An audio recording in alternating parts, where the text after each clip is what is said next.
محترم و مکرم طالبان علم، السلام علیکم ورحمۃ اللہ وبرکاتہ۔ بسم اللہ الرحمن الرحیم، الحمد للہ رب العالمین، والصلاة والسلام علی محمد سید المرسلین وعلی آلہ واصحابہ اجمعین۔ اللہم افتح علینا حکمتک وانشر علینا رحمتک یا ذا الجلال والاکرام۔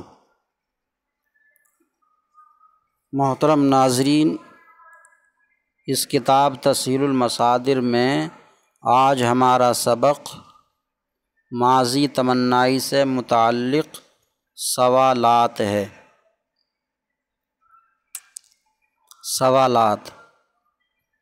اس سے پچھلی ویڈیو سبق میں ماضی تمنائی کی تعریف، ماضی تمنائی کے بنانے کا قاعدہ اور ماضی تمنائی کی پرورد سے معروف و مجہول گردان، اور اس کے علاوہ 4 اور گردانیں: مثبت معروف، مثبت مجہول، منفی معروف، منفی مجہول، چاروں ہی مختلف مصدروں سے یہ سبق ہم نے پڑھا تھا۔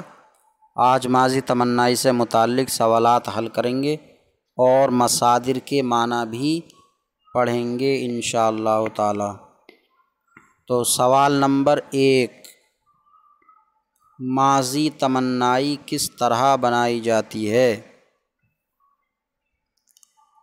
تو یہ اوپر ماضی تمنائی کے بیان میں آ ہی گیا کہ ماضی تمنائی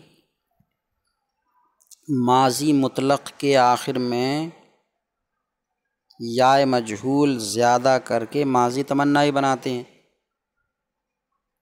یہ قاعدہ 3 صیغوں میں جاری ہوتا ہے: واحد غائب، جمع غائب اور واحد متکلم۔ باقی 3 صیغوں میں ماضی مطلق سے پہلے کاش کے لگا کر ماضی تمنائی بناتے ہیں۔ تو صیغوں کے نام لے کر آسانی کے ساتھ اس طرح کہیں کہ ماضی مطلق کے صیغہ واحد غائب، جمع غائب اور واحد متکلم کے آخر میں یا مجہول بڑھا کر، اور ماضی مطلق کے صیغہ واحد حاضر، جمع متکلم کے شروع میں کاش کے لگا کر ماضی تمنائی بناتے ہیں۔ سوال نمبر 2، 3 صیغوں میں یا کیوں نہیں آتی؟ 3 صیغوں میں یا کیوں نہیں آتی؟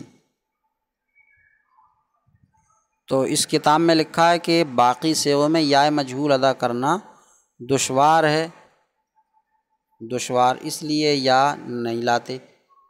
باقی صیغوں میں یا مجہول ادا کرنا دشوار ہے، اس لیے ان صیغوں میں یا نہیں آتی ہے۔ حالانکہ میری ناقص سوچ کا اس سے اتفاق نہیں ہے کہ باقی صیغوں میں یا مجہول ادا کرنا دشوار ہو، صرف ایک صیغے میں واحد حاضر میں یا ادا کرنا دشوار ہے۔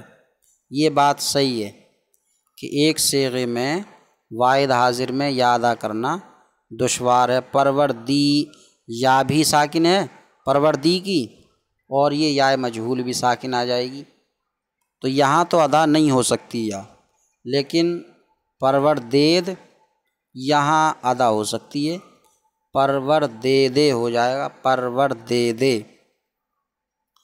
اب اگر کوئی کہے کہ دال کے بعد کیوں بڑھا رہے ہیں آپ، یا کے بعد بڑھا کر پڑھ کے دکھاؤ، تو میرا ان سے جواب ہوگا کہ پروردندے میں نون دال دونوں کے بعد ہی تو یا مجہول بڑھائیے، یا خالی دال کے بعد یا نون کے بعد بڑھائیے۔ اسی طرح پروردمے واحد متکلم کے صیغے کی علامت میم کے بعد میں یا مجہول بڑھائی گئی ہے، پروردمے، پروردمے میم کے بعد۔ تو اس طریقے سے اگر پروردید میں دال کے بعد بڑھا دی جائے یا پروردیدے ہو جائے تو کوئی دشواری نہیں ہے پڑھنے میں، اسی طرح جمع متکلم میں میم کے بعد بڑھا دیں، پروردے میں کوئی دشواری نہیں ہے۔ واحد متکلم میں تو میم کے بعد بڑھائی بھی گئی ہے، پروردمے، تو میم سے پہلے کیا ہے، اس سے کیا مطلب ہے؟ جمع متکلم میں میم سے پہلے یا ہے تو اس سے کیا فرق پڑتا ہے پہلے ہونے سے؟ بعد میں تو یا آ سکتی ہے، پروردے میں ہو سکتا ہے۔ تو باقی تینوں صیغوں کو کتاب میں یہ کہا کہ ان میں یا ادا کرنا دشوار ہے، ایسا نہیں ہے، تینوں صیغوں میں یا ادا کرنا دشوار نہیں ہے۔ یا ادا کرنا دشوار صرف صیغہ واحد حاضر میں ہے، کیونکہ اس میں واحد حاضر کی یا بھی ساکن ہے اور یہ یا مجہول بھی ساکن ہو جائے گی، اس لیے وہاں تو ادا نہیں کیا جا سکتا، لیکن جمع حاضر اور جمع متکلم میں یا ادا ہو سکتی ہے، کوئی دشواری نہیں ہے۔ پھر وہاں کیوں نہیں لگاتے یا کیوں نہیں آتی ہے ان میں؟ تو بس ایک فارسی والوں کا یہ طریقہ ہے، فارسی والوں کا یہ طریقہ ہے کہ واحد حاضر جمع متکلم میں وہ یا مجہول لگاتے ہی نہیں، کاش کے لگاتے ہیں۔ تو ان کا طریقہ ہے تو ان کے طریقے پہ ہی فارسی بولنے میں چلنا پڑے گا۔ اب وہ کیوں نہیں لگاتے؟ تو غالباً پروردے دے کچھ مناسب نہیں لگ رہا ہے، یا پروردے میں یہ بھی کچھ مناسب نہیں لگ رہا ہے تلفظ میں، پروردے دے یا پروردے میں تلفظ میں کچھ مناسب معلوم نہیں پڑ رہا، اس لیے وہ نہیں لگاتے ہوں گے۔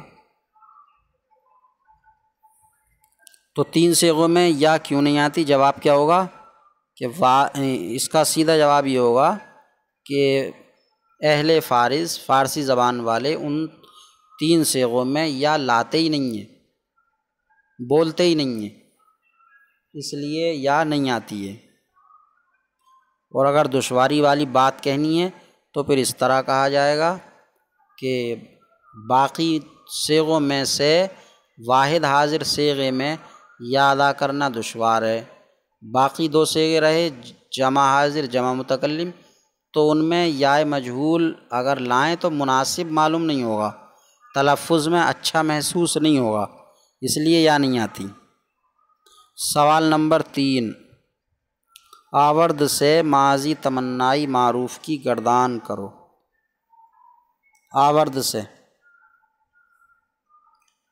ماضی تمنائی معروف، تو آوردے کاش کے وہ لاتا صیغہ واحد غائب، آوردندے کاش کے وہ لاتے صیغہ جمع غائب، کاش کے آوردی کاش کے تو لاتا صیغہ واحد حاضر، کاش کے آوردیت کاش کے تم لاتے صیغہ جمع حاضر، آوردمی کاش کے میں لاتا صیغہ واحد متکلم، کاش کے آوردیم کاش کے ہم لاتے صیغہ جمع متکلم۔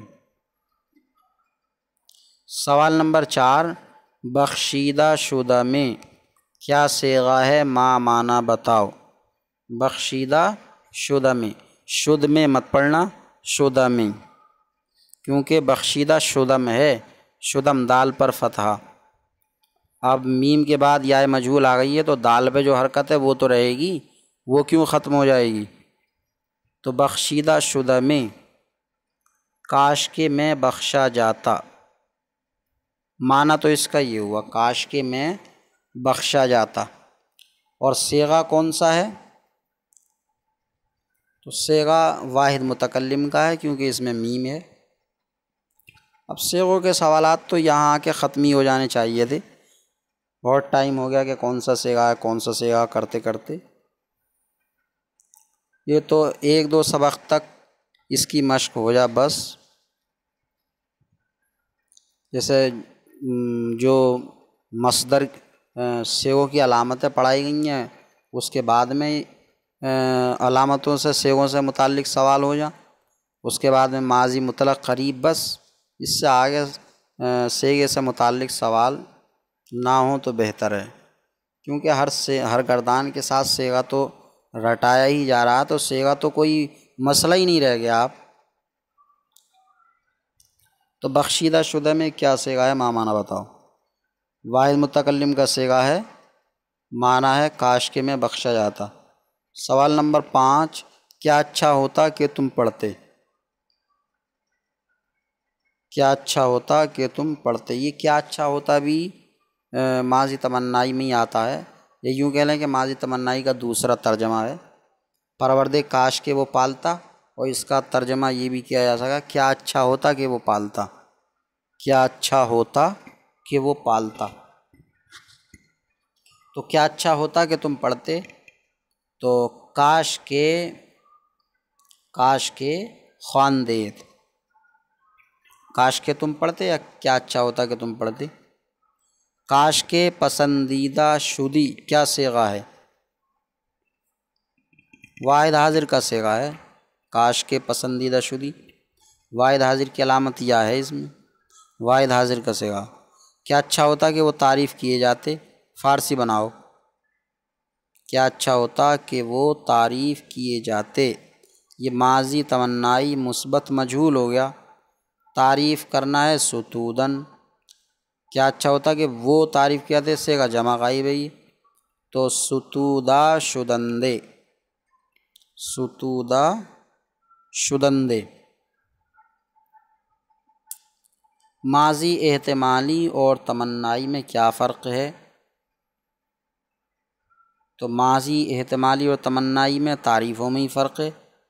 ماضی احتمالی ہے وہ، ماضی احتمالی کی تعریف ہے وہ فعل ماضی ہے جس سے گزرے ہوئے زمانے میں کسی کام کے اندر شک سمجھا جائے، اور ماضی تمنائی کی تعریف ہے کہ ماضی تمنائی وہ فعل ماضی ہے جس سے گزرے ہوئے زمانے میں کسی کام کی آرزو سمجھی جائے۔ تو ماضی احتمالی میں شک ہوتا ہے گزرے ہوئے زمانے میں کام کے اندر، اور ماضی تمنائی میں گزرے ہوئے زمانے میں کام کی آرزو ہوتی ہے۔ دوسری بات، ماضی احتمالی میں آخر میں ہا باشد آتا ہے، اور ماضی تمنائی میں آخر میں یا مجہول آتی ہے اور شروع میں کاش کے آتا ہے۔ تین سے ہو کے آخر میں یا مجہول آتی ہے اور تین سے ہو کے شروع میں کاش کے آتا ہے۔ ماضی احتمالی کا ترجمہ ہوگا سے کیا جاتا ہے، ہوگا، اس نے پالا ہوگا، اور ماضی تمنائی کا ترجمہ کاش کے یا کیا اچھا ہوتا سے کیا جاتا ہے۔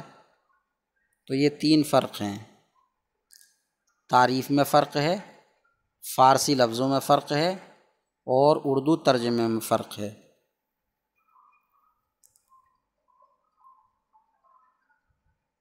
فرستادن، فا پر بھی زیر ہے، را پر بھی زیر ہے، فرستادن بھیجنا۔ یافتن پانا، دیدن دیکھنا، گماشتن مقرر کرنا، پرستیدن، پرس پا پہ زبر را پر بھی زبر، پرس، پرستیدن پوجنا، پوجنا، بت وغیرہ کی جو پوجا ہوتی ہے پوجنا۔ آموختن سیکھنا، آموختن سیکھنا۔ یہ مصدر ہوئے، ان کے معنی بہت پکے یاد کرنے ہیں، اور دونوں جانب سے۔ فرستادن کا معنی کیا ہے، بھیجنا۔ یافتن کا معنی کیا ہے، پانا۔ دیدن کا معنی کیا ہے، دیکھنا۔ گماشتن کا معنی کیا ہے، مقرر کرنا۔ پرستیدن کا معنی کیا ہے، پوجنا۔ آموختن کا معنی کیا ہے، سیکھنا۔